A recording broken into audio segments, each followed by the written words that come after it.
having a cycling team is not a great investment. You're not making any money, and we've all seen the reports of teams that have financial troubles, that have big deficits. It's not the business model of cycling right now is definitely not a good investment at all. Only if you want to lose money. Everybody, welcome back to the Move Plus. I'm Spencer Martin. I'm here with Johan Bruyneel. We are going through the biggest stories of the week in professional cycling. The first one being Israel Premier Tech rebranding, reselling. We're not quite sure, turning into NSN Pro Cycling for the 2026 season, as well as what is going on with Derek G and that team. Now that the sale has gone through, what is going on with Factor leaving the team, Scott stepping in, and Remco's proposed 2026 schedule, possible 2026 schedule, and what the new data analysis of Tadej Pogačar's Tour de France in 2025 tells us about what it takes to compete at that level. But first, Johan, let's hear from a few partners for the episode. Then I'm going to start asking you some questions. Everybody, this episode is brought to you by Huel. My mornings have been packed recently with school drop-offs, which is why I've been reaching for Huel's Black Edition, high protein, on-the-go, complete meal replacement. I've got it right here. I got the iced coffee. I didn't have time for breakfast this morning. I'm having this and I feel fantastic because it's got 35 grams of protein, 27 essential vitamins and minerals, and it's gluten-free with no artificial sweeteners. Basically, a complete meal that's ready to go. My go-to flavor right now is iced coffee. Like I said, it's smooth, not too sweet, and keeps me going all morning. Huel makes healthy eating simple. They also just launched in the Target stores nationwide. Try both Black Edition ready to drink and their Daily Greens RTD right here as well. It is carbonated, it is delicious, and I'm also getting my greens. Try it today for 15% off your purchase for new customers with our exclusive code THEMOVE at huel.com/TheMove. That's HUEL.com/TheMove. Everybody, this episode is brought to you by Helix Sleep. You know that feeling when you've been on the road for a little bit too long? You think you've been getting good sleep, but you've not. Then you get home and you fall into that bed and it's fantastic. Well, that happened to me just last night because I've been traveling away from my Helix mattress. I got home, first night in the Helix mattress. I could feel the difference right away. Garmin said I got the best sleep I've gotten in over a week. And you can also know the slumber bliss if you go online, take their sleep quiz, and get a mattress tailored to how you actually sleep. I've had mine for a little over a year now, and it's been a complete upgrade from what I was on before. Better sleep makes everything else better. Training, work, travel, recovery, all of it in Helix has genuinely been the biggest quality of life upgrade I've made at home. So go to helix.com/TheMove and get 20% off plus 2 free pillows for all mattress orders. That's helixsleep.com/TheMove for 20% off plus 2 free pillows for all mattress orders. Everybody, this episode is brought to you by Hollow Socks. I just flew to Europe and back, as I said earlier in one of the other ad reads. 2 long-haul flights, but I feel great because I was, at least my legs do, because I was wearing Hollow Socks. And when I got there, I got off the plane, put my bags down, and immediately went out for a run. No heavy legs, no swelling, my calves are filled with concrete feeling. And the reason this happened, I'm convinced, is because I was wearing my Hollow Socks on the plane. And they're a game changer because they're actually comfortable enough to wear on the plane. They're made out of ultra soft baby alpaca fiber, and compression socks this comfortable, I'm going to say it, should be on the WADA list of things that are not allowed because they are too big of an advantage to people that have them. They're also made in the US, trusted by doctors, and over 2 million pairs have already been sold. So no matter what your day looks like, traveling, training, or just trying to recover, there's a Hollow Sock for it. For a limited time, Hollow Socks are having a buy 2, get 2 free sale. Head to hollowsocks.com today to check it out. That's Hollow Socks for up to 50% off your order. After you purchase, they will ask you where you heard about them. You can support the show by telling them The Move sent you. All right, let's get into the show. All right, Johan, we're back. So let's try to untangle this news. Yesterday, we're all minding our own business, and then we get blown up with the news that Israel Premier Tech, which said it was going to rebrand, has now become NSN Pro Cycling for 2026. The team is described as a joint venture between Stoneweg, a global investment platform based in Geneva, and NSN, which is a kind of an events promoter, run by a former Spanish soccer star. And it's based in Switzerland. The team is. We knew this was going to happen about a week ago. We heard they're going to be based in Switzerland. What exactly is going on here? Did Sylvan Adams sell the team or not? Well, I think they announced that there was going to be a rebranding, new name, that Sylvan Adams was going to step back at least from the headlights. So what I suspect is what happened is, officially it says that Sylvan Adams has sold the license, right, to this new entity. Listen, I think they've done as good as they could do. It's late in the season to make a major change at the end. First of all, the pressure during the Vuelta, after the Vuelta, Premier Tech pulling out, now Factor pulling out in the last moment. I think it's the right thing to do. Now, I have no evidence, but my intuition says that this is obviously Sylvan Adams, who is using his network of contacts to keep the team going. I personally have no doubt that at least for 2026, the main financial backer will remain the pockets of Sylvan Adams. I think he made those commitments to riders and staff and the program, and that for 2026, he is going to finance and fund the team. The question is, if he's not actively or prominently or publicly involved, how long is he going to do that? I think 2026 is okay, but I have doubts that in 27 and beyond, he's going to want to pay that amount of money if he's, almost not entitled to be in contact with it. I think it's a bit of a strange one, Spencer. Personally, I think, yes, there has been this pressure with the links to Israel. But if you look at it from a business point of view, and we have been critical of Sylvan Adams already in this podcast here, but I think thanks to him, thanks to the individual, a team, and many families, 100 plus riders, staff, have a job. This team exists. And as far as I know, Sylvan Adams hasn't done anything wrong. It was just his links. I think he's double nationality, Israeli and Canadian, right? And he does have links with the government of Israel. But, if he now steps back publicly, I have doubts that he will keep his toy alive, because, it's clear that for a guy with the wealth of Sylvan Adams, having a cycling team and running a cycling team and being involved in a cycling team, it's a little toy. Now, will he get tired of his toy? I personally think in the long run, yes. But at least I think the solution right now is as good as it can be. Yeah, well, I guess I think he has called himself an unofficial at-large ambassador for Israel, for the nation of Israel. So if you say that, and then Israel is under so much public fire, especially in your home market of Europe where you're doing the racing, you're going to run into problems, probably, which they did at the Vuelta. Like, whether that's right or wrong, I don't think we're here to adjudicate that. But it was becoming an issue.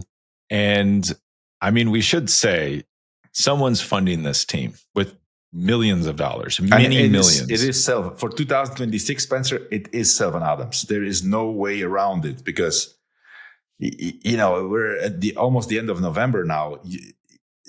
There's nobody who has all of a sudden say, okay, hey, by the way, or a company that makes sense, that wants to do this for business purposes, and say, okay, hey, I have 25 million laying around here. Let me just sponsor a cycling team.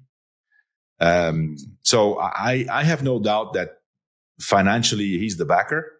But in the future, that's probably going to change. Yeah. And that is, I don't know if this, maybe these partners can carry this team, but it doesn't seem like they're big enough companies, or they want to spend that much money. The thing about Sylvan Adams, like him or not, is he spends a lot of money on the team. As you say, that employs a lot of cyclists and families and staff members. That's probably good. Johan, was Stoneweg somehow involved in the team before this year?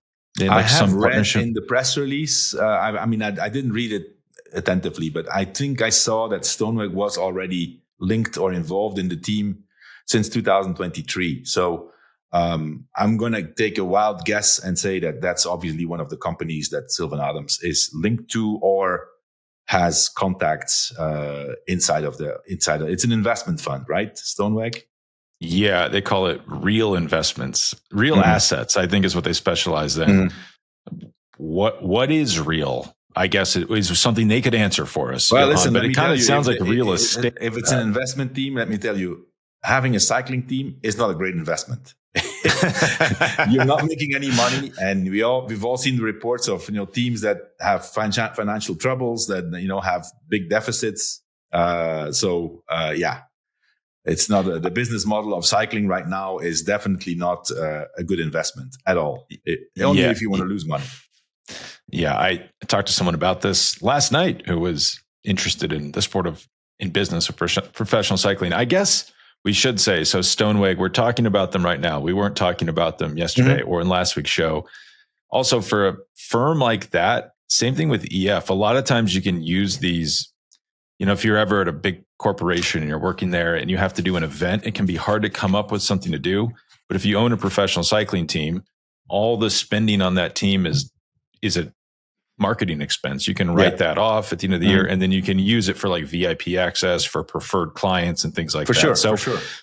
There are ways they could use this strategically. But so this takes us back to Derek G. Maybe Derek G is sponsoring the team. Maybe he's settled with his 30 million euro lawsuit. I don't think so.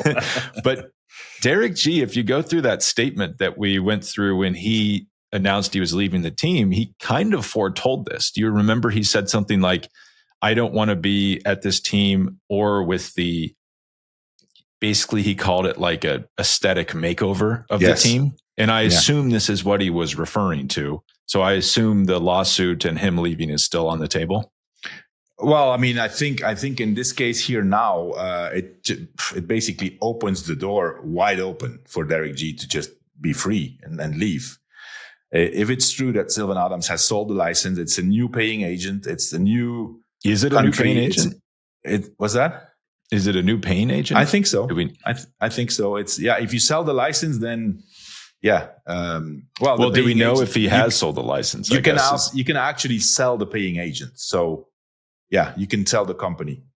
Anyways, I'm pretty sure. But you can sell the company without changing the paying agent because you would sell the paying agent. Yeah, but I think there's a lot of provisions in the rules that kind of say, if your program is not guaranteed, if the identity changes completely, I have never for a moment doubted that, and especially with these partners leaving like Premier Tech and Factor, that Derek G. I think Derek G. is definitely not staying at the team, and he's gonna ride for Ineos.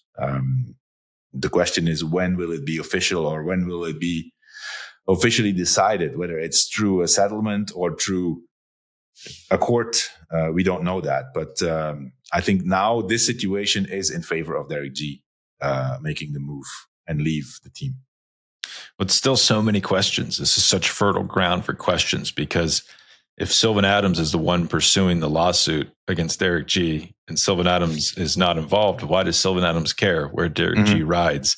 Yeah. But we still don't know the fundamental question if Sylvan Adams has sold the team or not. That's still... Well, I think I saw reports. I don't know if that's in the statement or not, in the announcement, but I saw somewhere that he sold the license.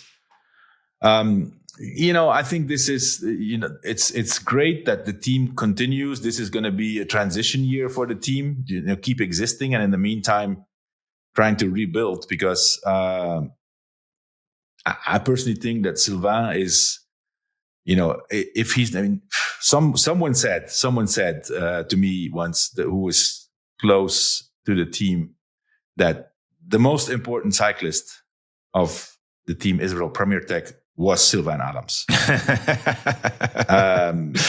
He's a really good cyclist for his age, world champion Gran Fondo, I think. And so he's a great cyclist, but, he also thought that he was the best cyclist or the most important cyclist of the team.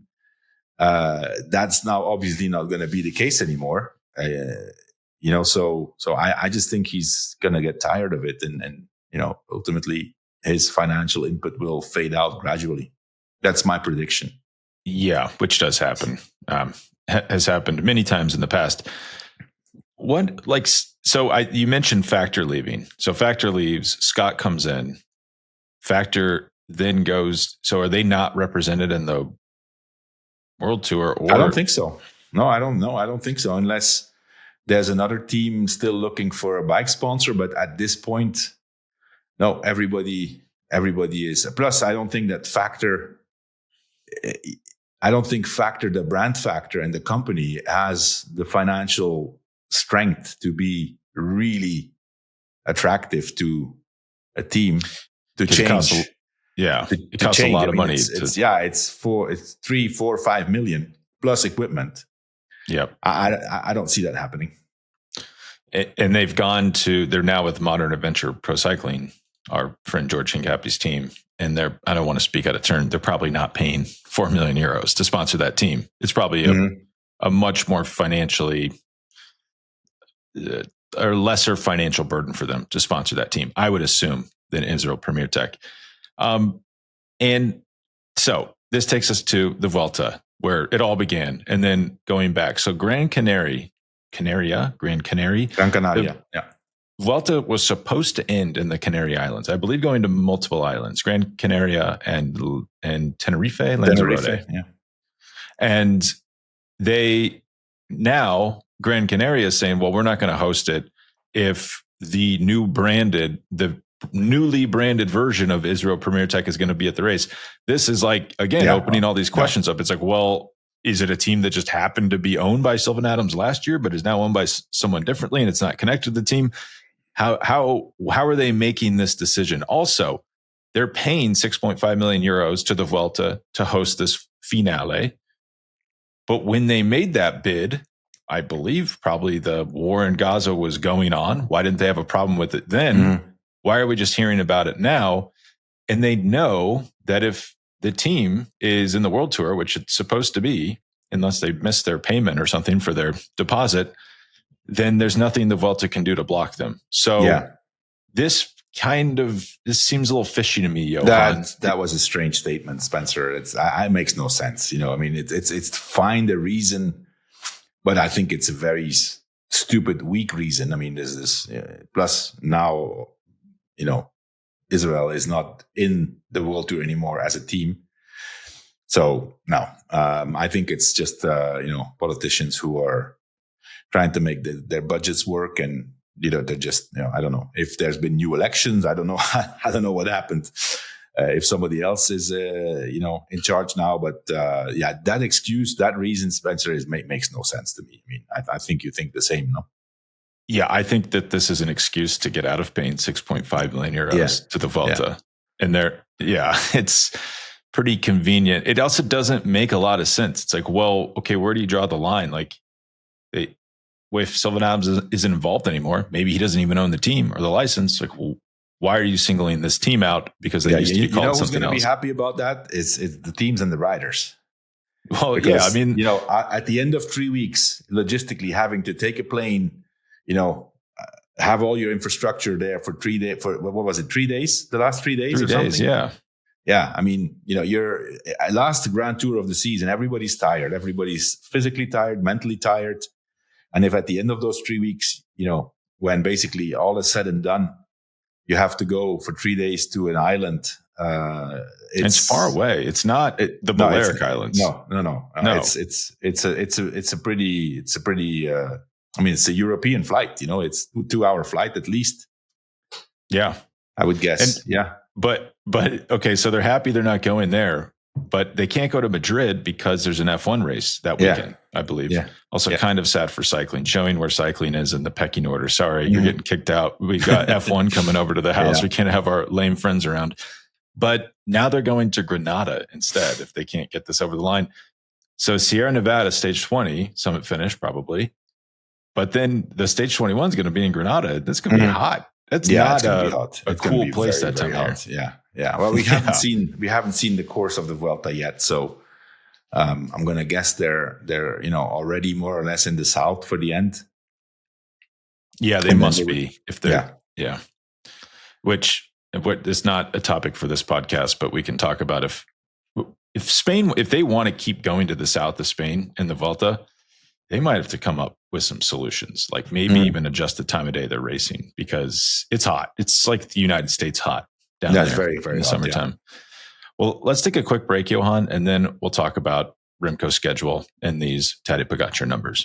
Everybody, this episode is brought to you by Rougiet Go Long. How do you think Tadej Pogačar feels watching his biggest GC competition scramble to get out away from the Tour de France? They're all going to the Giro d'Italia, signaling they know essentially they have no chance of beating him at the Tour. Well, he probably feels pretty confident about that. And don't you wish they bottled that type of confidence for the rest of us? Well, we're in luck because that's exactly what Rougiet does. Rougiet Go Long isn't just another ED pill. It's a confidence game changer. They combine 2 doctor-trusted medications and 1 dual-action formula to help you get there and go the distance. Plus, effects last for up to 36 hours, which means you can feel confident all day and night and some of the next day, too. Getting started is simple. Connect with a board-certified doctor 100% online at Rougiet.com. That's RUGIET.com. If prescribed, your treatment ships discreetly to your door. So if you're ready to level up your confidence in the bedroom, head to Rougiet.com. Use promo code THEMOVE for 15% off your first order. That's Rougiet.com/TheMove. Everybody, this episode is brought to you by Caldera Lab. With the days getting shorter and the winter air getting drier, it's harder than ever to keep your skin hydrated and in good shape. Well, that's where Caldera Lab comes in. They've completely redefined men's skincare by combining advanced science with clean, non-toxic ingredients, so it's simple, effective, and actually works. Their lineup is perfect for the change in season and ideal for keeping your skin looking as good as it was in your 20s. They have the Good, an award-winning serum that delivers 3.4 million antioxidant units per drop to help protect your skin and keep it looking smooth and hydrated. I use it every night after I shower before I go to bed. I swear it's helping. And the eye serum tackles dark circles and puffiness. 75% of users said their eyes looked brighter. You need this if you're a podcaster and you're up late reading ads and you're waking up early for races. And the base layer is quick absorbing, nutrient-rich moisturizer with a clean matte finish, no grease, no fuss. So whether you're starting fresh or upgrading your routine, Caldera Lab makes skincare simple and effective. Don't settle for drugstore junk or steal your partner's products. Elevate your routine with skincare made for you. Head to calderalab.com/TheMove and use code TheMove at checkout for 20% off your first order. That's calderalab.com/TheMove. Okay, so we're back. This isn't really news. This is just basically a function for us to talk about Remco Evenepoel. But Remco Evenepoel's potential schedule has been like schedule possibilities. It seems like the team doesn't want him matching up with Pogačar earlier in the year, so they're waiting to didn't you say a few weeks ago Pogačar's going to do Tour Down Under? Is that right? Yeah, probably because he probably just wants to go on vacation and train in Australia, which I can't blame him. But then Remco might do UAE Tour. And then it becomes a question of, well, do they send both him and Florian Lipowitz to the Tour on the Red Bull team to double-pronged attack against Pogačar? Or seems like what Jonas Vingegaard is talking about. Do you kind of hedge your bets a little bit? Do we do the Giro and then we're not as invested in the Tour if we lose the Tour? Great. If something happens to Pogačar, we'll have enough left in the tank to maybe win the Tour. But the problem is if everyone starts hedging and going to the Giro, you're going to have a stacked Giro start list, and it's not so easy to win the Giro if Remco Evenepoel is there, Jonas Vingegaard's there, and Isaac Del Toro is going to be there. It seems for sure like Del Toro is going to be there. Actually, interestingly, Joao Almeida, you were saying he's happy at UAE. I think it was last week. He just extended until 2028. Yeah. So apparently he is happy. But let's just go along with me here. If Remco Evenepoel goes to the Giro d'Italia, Jonas Vingegaard is not there. Isaac Del Toro is there. Is that a clean path to victory for Remco? There are rumors of a 40-kilometer long time trial. Yeah. But no, even with that, no. I don't think so, Spencer. I don't think so. It's, there's plenty of other riders. Who knows? Maybe Roglic also wants to do the Giro. I think the coming man is obviously Del Toro. I think as of today, let's not forget, we have been, having doubts about Remco and his climbing capacities and stuff. Let's not forget, he won the Tour of Spain and he was third in the Tour de France behind Tadej Pogačar and Jonas Vingegaard last year, not so long ago, right? I I think today, if we have to look at all the rivals, I think there's two guys that we can safely say that Remco cannot beat. It's Jonas and Tadej. Everybody else, for me, is he can. There's a possibility to beat them.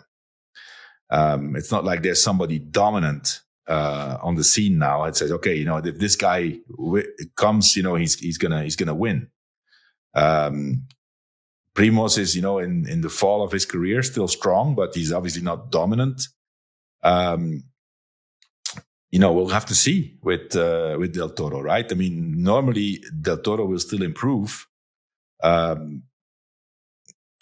Definitely not the same time trial specialist as Remco. So if it's Remco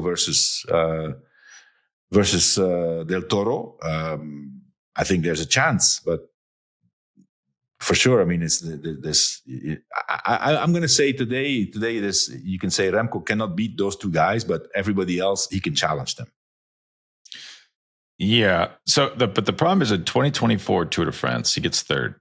Good result. I mean, he won the Vuelta, but that's all the way back in 2022 at this point. So, the problem in 2024, when was the last Grand Tour win of Simon Yates before he won this Giro? Well, yeah, that was a minute ago. But the thing is, if the thing that I cannot figure about Remco Evenepoel is why does he not win more 1 week stage races, and specifically the Criterium du Dauphiné? I mean, if the 2024 Tour happened now, like if you went back and reran that, the problem is is he better than Florian Lipowitz? Is he better than? And João Almeida was working for Pogačar, so that's what's working for Remco at the Tour, because some of the best competition for the podium is not going for the podium because they're working for the guy. I think in terms of Remco, and I'm going to, put my Belgian hat on here and defend him a little bit.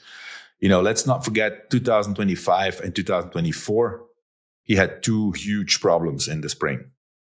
2025, he had this crash in training in the winter. He couldn't start racing until very late. And we seem to forget that he was one of the victims of the crash in the Basque Country, together with Jonas and Jay Vine and others, right? He broke collarbone, had some ribs broken and stuff. So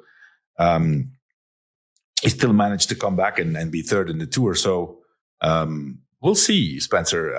I think Remco right now in his new team, new environment, I think he can improve. He can, make a step forward, and we'll see then what his potential is. But I do agree that he should, for sure, focus on trying to win one or a few of those 1 week races. Paris-Nice, Tirreno, Basque Country, Dauphiné, Tour de Suisse, and so on. Catalonia. He was close in some of them. He was second in Catalonia, I think, a few years ago. Lost against Roglic. Yeah, Roglic kind of had his number there in Catalonia. He did win Algarve in 2024. Yeah, but that's not the same. That's not the same level, But let's see if now in the more, let's say, sophisticated, programmed approach with Red Bull, if he can improve. I'm going to say I think he can improve. He can improve. Yeah, well, he almost he doesn't. Yes, he needs to improve. He almost, I don't know what happened to the climbing. You go to the Tour this year, and he's like, something was not right. Something was not right at the Dauphiné. Yeah, but he already. I saw an interview now, and he said that he already knew before the Tour that was going to happen. He just didn't feel his. He couldn't say it publicly. He wanted to go for stages, but the team wanted him to go for GC, and he said deep inside himself, he knew that he was not going to be performing for GC. But did he shine a light on why he didn't feel good?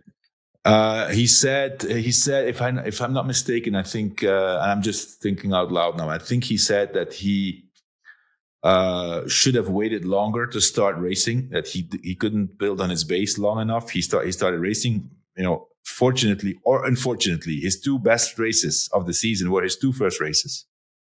He won Brabantse Pijl, his first race. Yeah. Beat Wout van Aert. And then the Amstel was his second race. And he was very strong there too. And then after that, he's never really reached the level that we expect from him. And he he seems to think that he didn't build a strong enough base and started the race too early after the accident with the post car, the postal car, no? Yeah, postal van, I believe. Yeah. Francisco Moser thinks he's too heavy, I guess, to climb. I don't know if I totally agree with that. He's not an overly heavy person, and he has power. He's probably, and we've seen him climb well, right? The tour you mentioned, 2024. I mean, he's not a climbing specialist, but he tends to, if he gets he's a rider that rides tempo on the climbs, right, and tries to lose as little as possible time. So. No, I still listen. If we talk about Remco and you take away those two, it's a whole other game. Yeah. Well, I guess, in theory, we're taking away Vingegaard. Maybe he shows up to zero. The problem is these guys are getting better, like fast. Like Del Toro's coming up. What's Ayuso going to do now that he's a free man on Little Trek? It's a tough landscape out there. It is. These young guys coming up. You're out. If you're out for 1 or 2 seasons or like on a lower level, it seems like, the train has left the station. You can't jump on it anymore. Yes. Well, speaking of someone who rides tempo and climb as well, Tadej Pogačar, he rides just a steady tempo. Just happens to be really fast. So the problem with Tadej is that he attacks and then rides tempo. Yeah, I mean, some of these numbers you'll see is like over 700 watts for 30 seconds. It's easy to sit around and say that's not so hard, but do that and then settle into 450. And now we know we have a better look at those numbers because a Norwegian study, and I want to say this journal's name correctly. It's in the Journal of Science and Cycling, study published, came out, and they estimated Pogačar, as they picked a few performances from the Tour in 2024 and 2025 on climbs. They estimated his power and his VO2 max, which is pretty interesting. For this same duration, I used to not have a power meter. I couldn't afford a power meter. So I had to create a little algorithm and I'd plug in all the, my weight, my speed, climb, etc. So I've been using this little formula when I, watch the Tour, when I watch these races. I just plug in all the information I can get about these riders, and I've been getting averages for Pogačar and Vingegaard and Evenepoel in these climbs. During the Tour, I started to question it, Johan, and on set, people were really asking me, is that right? And people were writing in, could he really be doing that? And so it was interesting to see this study come out, and a lot of the numbers were very similar. They had on Plateau de Baille 2024, this is a 38-minute effort, 453 watts, 6.9 watts per kilo. That's 82 VO2 max for that effort. That is a huge watt per kilo number for 38 minutes. And then Oticom this year, 33 minutes, 6.7 watts per kilo.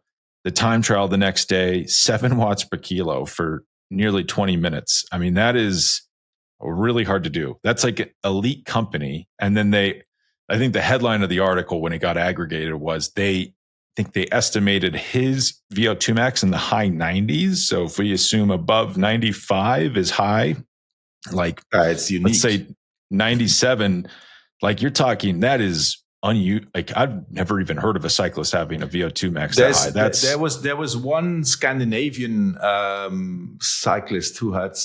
Doesn't necessarily mean you're a good cyclist. Yeah, that's a very good point. It does not necessarily mean that. But obviously, it says a lot about the engine, and I don't actually know. Maybe Spencer. Does this actually fluctuate when you're in shape and you're not in shape? Well, how much? I guess it has. The better test, VO2 max test you do, if you're in good shape, you're skinnier, you're obviously going to have a better result, right? Yeah. Yes. Because when we say the number 82 for Plateau de Baille, that what does that number mean? Well, that's your oxygen processing over your weight. So if you do a test in the middle of the off season and you're heavier, you're going to have a lower number because it's dividing by your weight. It's watts per kilo. By how much do you think it can differ? Somebody who has an 85 VO2 max and is out of shape and heavier. It's supposed to be one of the things that is not as malleable as, let's say, power, where power you can really increase. If you were very overweight it could increase quite a bit, but it is not the most elastic metric. That's for sure. Now I'm asking Spencer because now that you talk about VO2 max, and it's funny. I thought about this because today I saw an interview of him, again banging on cyclists that were post his generation or riders he rode with, and he accused them of doping. My good friend Greg LeMond, he's famous for claiming he has the best VO2 max ever measured in cycling. He says that he's the only clean cyclist of his era. And I knew we were going to talk about Pogačar. So sometimes I ask myself, has anybody actually asked Greg LeMond to prove that he had that VO2 max? Because back in the days, the measurement was not so sophisticated, and so I've talked about this many years ago with somebody who, and I want to bring up something, so I actually have, Spencer, a result of a VO2 max test of Greg LeMond. The person, I think it was the season before he went to ADR. It was in the time that he had his hunting accident. So he was obviously not in great shape. He was, I think, overweight, didn't have a great season at all. But I know that he was trying to find a team, and there was one French team called Fagor back in the days, who ultimately they ended up signing Stephen Roach instead of Greg LeMond. But LeMond did go for a test. He did a test with the doctor of that team. And guess what? This doctor I met. And here I have the VO2 max test of Greg LeMond when he was trying out for... I don't know if this is even legal. for Fagor. And I'm going to read it. Guess what? VO2 max, which is milliliters per minute per kilo. An out-of-shape Greg LeMond, 74.7, which is very average. That's definitely not what we were told when we were all growing up. Don't get me wrong, Spencer. Greg LeMond, great athlete, great champion. Amazing. I've raced with him. He was very strong. But there's nobody who has asked him, okay, you claim to have had the highest VO2 max result ever measured in cycling. Show me the proof. Well, here we go. 74.7. Sometimes what I wonder, what if it was 80 when he was in good shape? That's pretty good for a pro cyclist, 80, right? 82. It's fine. It's fine. It's not. It doesn't make you or break you. Yeah. Well, I guess I just said it. Pogačar, 80. He would need a VO2 max of 82 to do what he did on Plateau de Baix. So of course that's very good. Yeah. You're right. Doesn't make or break you. Sometimes what I wonder about this, Johan, that so here he was 71 kilos, which I expect it's quite. It's 3-4 kilos overweight at least. Or more.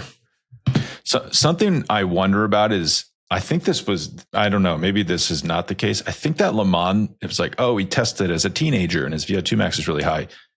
Something I wonder about with myself is like, well, I weighed like 130 pounds when I was 17. So if I went in for a VO2 max, then it would be off the charts. But then as I got older and gained weight, my kilos are going way up. And something I worry about when they say like, so-and-so is 18 and their watts per kilo is this number. It's like, well, they're going to gain weight because they're not going to be that size forever. And like, as you become an adult, I do think your VO2 max can like effectively go down because you're growing into your body and like the bottom line of that number is increasing. Yeah, for sure. Well, but anyway, Pogačar is, independently of his VO2 max, he's a freak of nature, I think.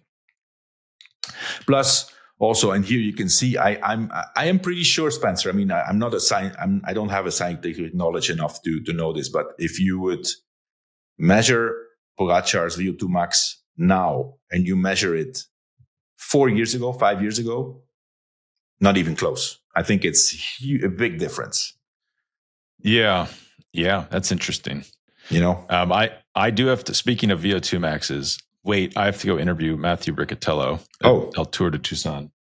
But just the parting thought to leave people with, I would love to know how correct this is. But do you remember the stage 6 of the Dauphiné? It's like one of our highest rated shows of the summer. Pogačar dropped everybody. It's the Climb de Combloux. What's the climb called? The Côte de Domont? Côte de Domoncy. Yeah. So I have him at, this is like just under 2 seconds under 20 minutes. I have him at 7.4 watts per kilo for that effort. But now we know that like it's at least 7. And if it's 7, there's very few people that can compete with that, which is why he wins so much. So that paper is telling us he wins because he's very good. And there's not as many people that are as good as him. He's a genetic freak.